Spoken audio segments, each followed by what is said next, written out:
So OnePlus just teased something, and it seems to be about more than just a phone. As yes, it looks like OnePlus is ready for something new, and it might be bigger changes than we thought. We're still wondering where exactly is the Pixel 4a, but it just appeared on a French retailer and with another color. And it turns out we only scratched the surface with these new updates coming from Apple.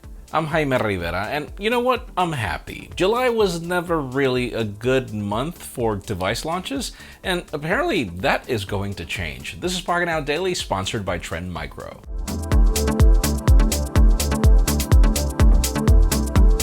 The official news today begin with deals. Obviously, yesterday the daily was so long we weren't able to cover the Apple deals that you guys always ask for. Right. Thing about it is, today is full of them. Right now, Best Buy is running a 4-day sale on Apple products, which you should totally benefit from. We're talking $100 in deals on MacBook Airs, $200 discounts on 13-inch MacBook Pros, and you can even get the 15-inch MacBook Pro for a $1,050 discount, leaving it at $3,099, but it's because it depends on the configuration you want. They also have deals on iPads and even iPhones. The Samsung Galaxy Chromebook is also $100 off, leaving the Core i5, 8GB of RAM, and 256GB of SSD for $899. And finally, you can also get the Sony Xperia 1 on discount for $798, in addition to Marshall speakers and more in the links in the description. And yesterday, obviously, WWDC took the spotlight over the ton of announcements we got, but over time, you know, people test the betas, and there are some hidden gems that were not mentioned at the event. Lots of them. We're just gonna list a couple of the ones that we like today, and we'll continue tomorrow. Like, for example, AirPods are getting optimized charging, just like your iPhone, to preserve battery health on the long run. All this part of what you see on the menu on iOS 14. And speaking of that, iOS 14 now notifies you of a fire alarm or something rang your doorbell through a new sound recognition accessibility feature. You also get a notification to your phone once your Apple Watch fully charged, which is great. And speaking of the Apple Watch, they're removing force touch gestures from it, as the company is already recommending developers to move the elements somewhere else. Now, on that same negative front, widgets on the iPad are either still not fully baked or are truly limited to the Today view, and they sadly only work on landscape. I know that doesn't make any logical sense. This is the canvas where we need widgets permanently. And finally, we all saw MKBHD's clip on social, where he shows a new accessibility feature he uses to double tap the back of the phone to call on the Google Assistant or other commands. Well, you can program that feature to do more, like take screenshots, mute your phone, and more. Again, guys, this is just some of them.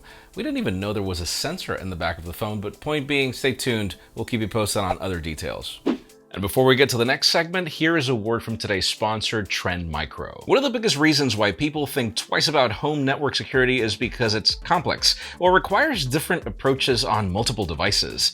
Trend Micro's home network security solution solves that.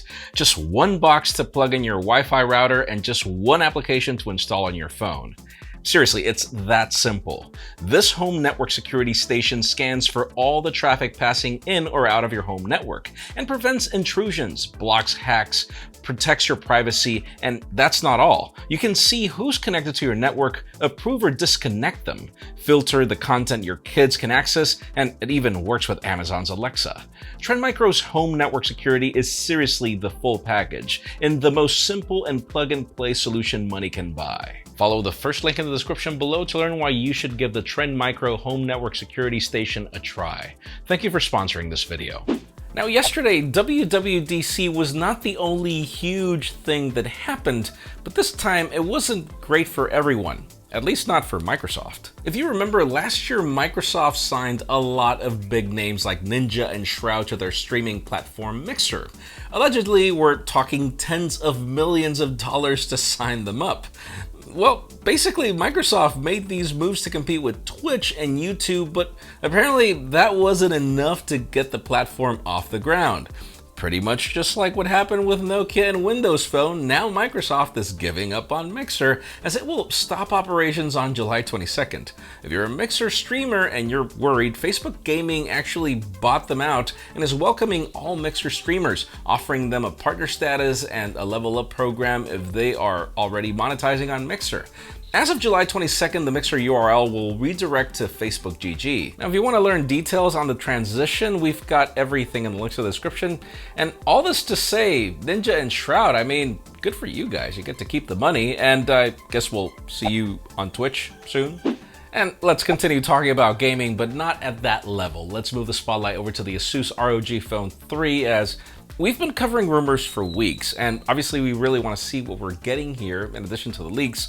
But apparently the company just, well, I guess sort of made it official. See, the company took onto Weibo to say that they're joining hands with Tencent Games to release New Energy in 2020, and they confirmed a July launch date. Now, even though they did say it could happen in July, the exact date isn't clear yet. The ASUS ROG Phone 2 was launched on July 22nd last year, so we expect something similar. According to the certifications, this phone should bring a Qualcomm Snapdragon 865, 16 gigabytes of RAM, and there's still a debate if this is an AMOLED or an LCD running at 120 Hz, and up to 512 gigabytes of UFS 3.0 storage. We'll keep you posted as soon as it launches. I'm actually excited for that phone. Alright, you gotta admit you're hearing the birds, but anyways, the other thing that we've been hearing so many things about is that Google Pixel 4a that has not launched, and we have no idea where it is or when it'll happen. But it continues emerging in rumors. Apparently, it just appeared on two French e-tailers. It appeared on Order Media and estock.fr, and it was actually listed in both just black and the blue color variant, even if we thought that blue color was getting scrapped. Now, these websites have corrected model numbers, and they've listed them to start at 128 gigs of storage, which Google may have made the starting model to get an advantage over the iPhone SE. And according to these websites, you can get them shipped between 8 to 12 weeks, meaning an ETA landing on July 12th. However, we're expecting these phones to be announced on July 13th with a possible launch date until October 22nd.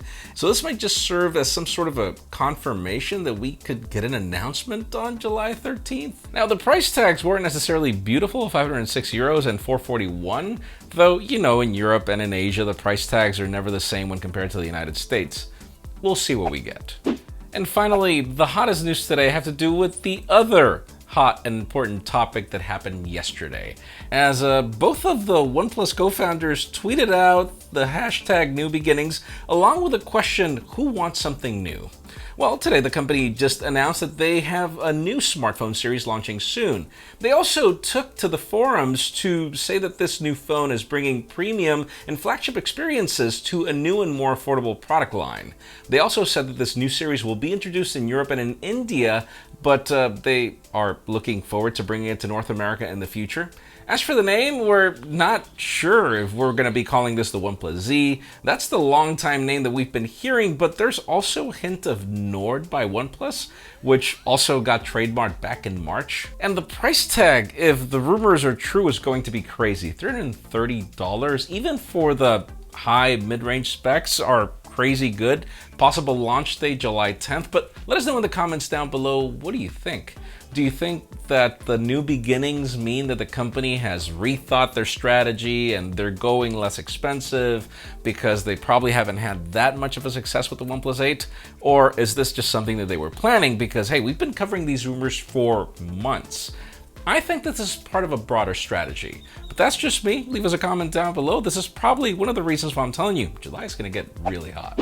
Friends, again, if you want to get the news earlier, follow us on Pocketnow.com and subscribe to our channel for more videos like this one. Also follow us on social medias. Our extended coverage happens on Instagram, and follow me on my personal handles to see me be surprised that months change.